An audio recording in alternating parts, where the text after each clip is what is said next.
Hello everyone, welcome back to the channel. In today's video, I'm going to show you how to create an ER diagram in Miro. ER diagrams, or entity relationship diagrams, are useful for designing databases and visualizing how different entities relate to each other. Let's get started. First, open Miro in your browser and create a new board or open an existing one.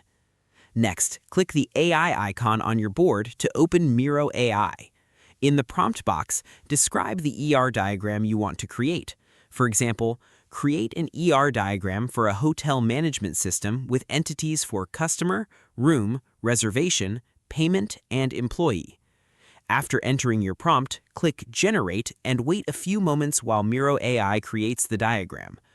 Once the diagram appears on your board, review the entities, attributes, and relationships that Miro AI generated.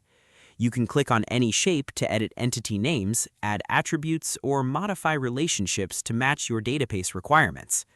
If needed, ask Miro AI to improve the diagram with additional prompts, such as add primary keys and foreign keys, include room types and booking details, add employee management entities. Continue refining the diagram until it accurately represents your database design.